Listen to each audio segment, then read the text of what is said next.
My colleagues from the Karnataka Pradesh Congress Committee,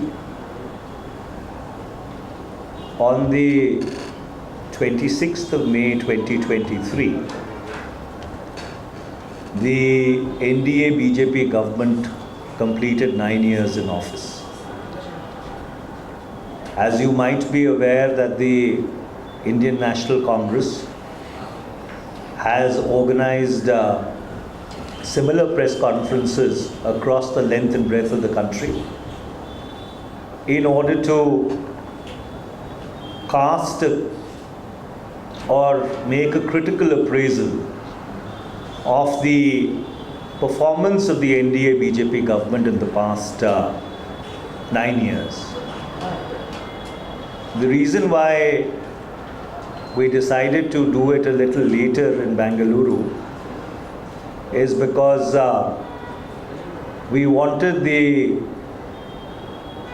spectre of self-eulogization which was taking place in Delhi over the weekend to settle down so that we could refocus the attention of the country on the substantive issues which are going to determine choices which people make in the run-up to the Lok Sabha elections of 2024. First of all, I would like to congratulate the people of Karnataka. They have given the Indian National Congress a historic mandate. They have shown the path to the rest of the country also as to how the politics of polarization can be kept aside and real issues brought to the fore which help determine both the destiny of Karnataka and the destiny of the country. I have a very short suo motu and we would follow that up with whatever questions you have.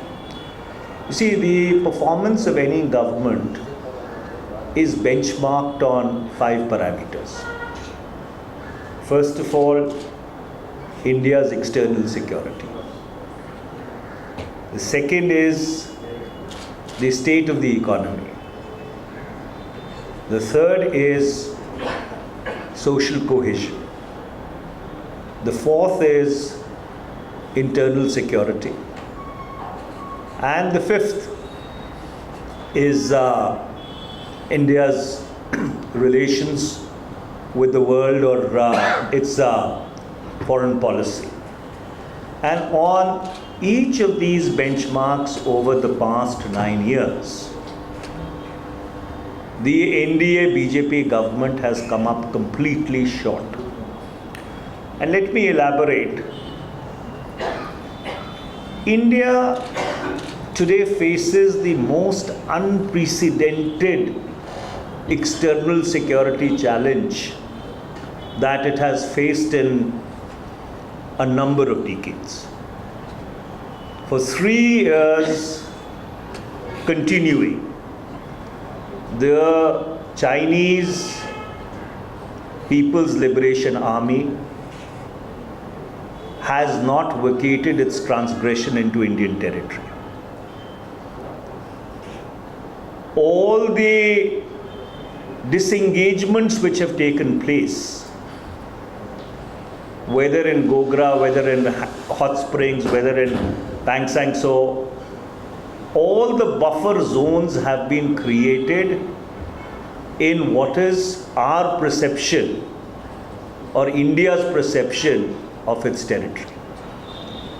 Recently, there was a report that the Chinese in the Depsang region are asking for a buffer of 15 to 20 kilometers in Indian territory. Now, the Depsang Valley is perhaps strategically one of India's most important positions because this 1,000 kilometers plateau separates China from Pakistan. Unfortunately, rather than being upfront with the country about the Chinese transgression, the NDA BJP government has not allowed a single discussion in Parliament since September 2020. All questions asked by members of Parliament, even from the ruling party, have not been entertained on specious grounds of national security. We would, through the medium of this press conference, demand that the NDA BJP government immediately publishes a white paper on what is the situation along the line of actual control with China, how many buffer zones have been created, how many are those buffer zones in Indian territory as is being publicly stated, and how much of territory have we lost because a very senior police officer posted in Ladakh wrote an official paper for the conference of the Director Generals of Police, and in that paper that officer stated that India has lost access to 26 out of the 65 patrolling points along the line of actual control. This translates into about 2,000 square kilometers of territory. Coming to the economy, last time when we had a press conference, I had at great length explained as to how inflation, how price rise has absolutely demolished household budgets. I do not want to go into those figures once again, but inflation, especially food inflation, has been the single biggest problem for household budgets across the length and breadth of the country. When the NDA BJP government came into office in the May of 2014, they said that Achhe Din Aayenge.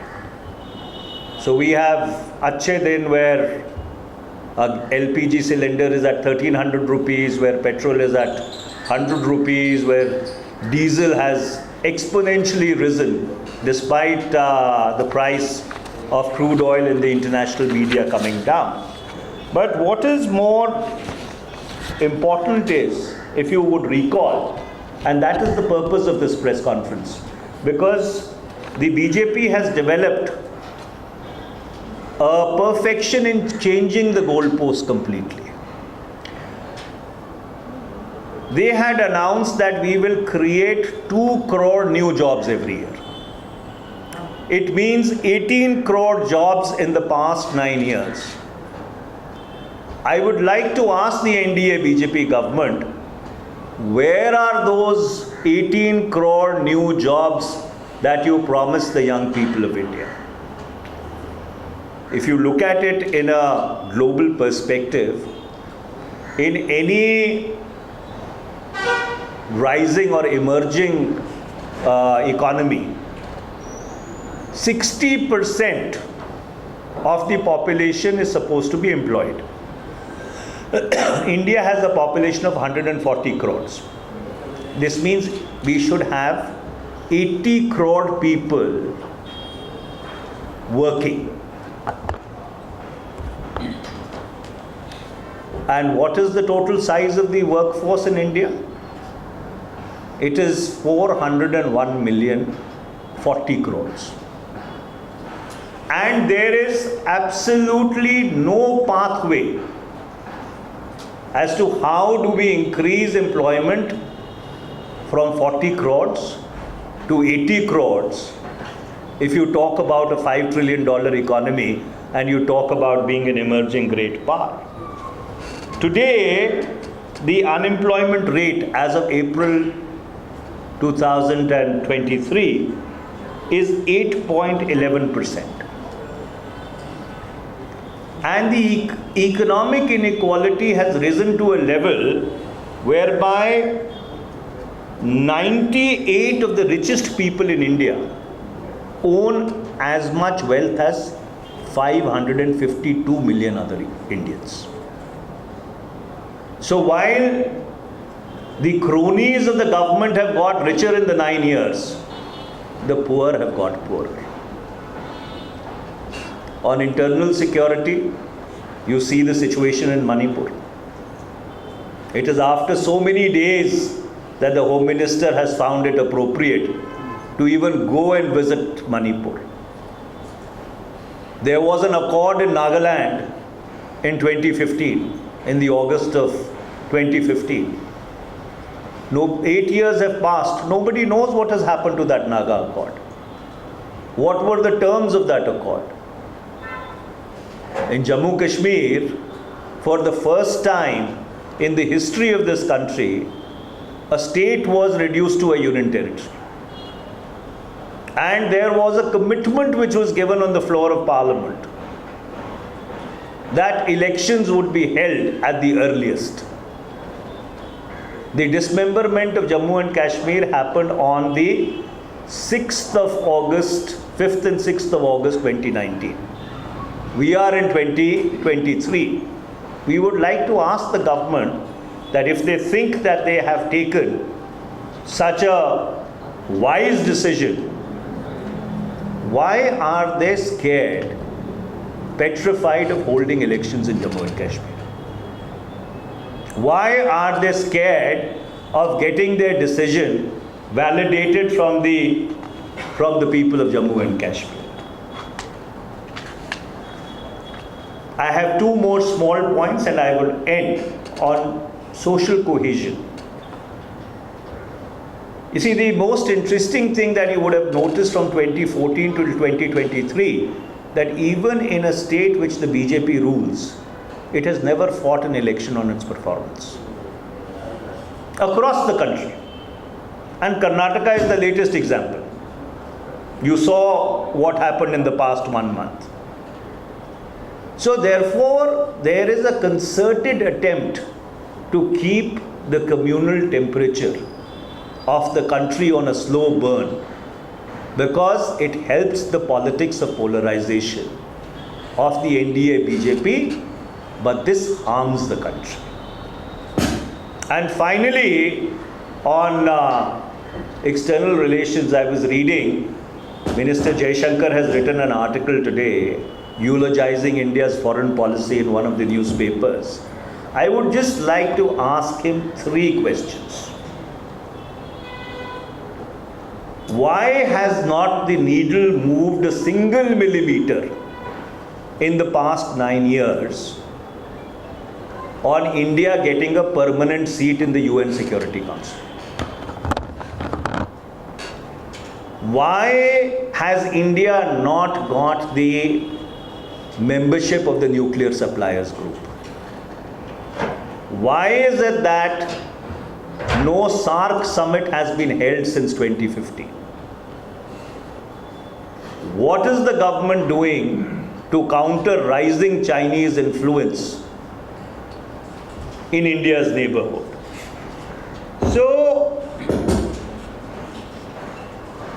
and does India have a counter strategy to the growing Russian-Chinese convergence? The reason why I decided to give you an overview is because across the board, except for hype, hoopla, jumlebazi and tamasha, this government has nothing in terms of performance on its balance sheet. And therefore, Karnataka has chosen wisely, but through you, from this podium in Bengaluru, I would like to urge the people of India to choose very wisely in 2024, because your choice will determine whether India remains a democracy or it goes down a path which will not be in India's interest. The floor is all yours. Any questions, I am willing to answer them.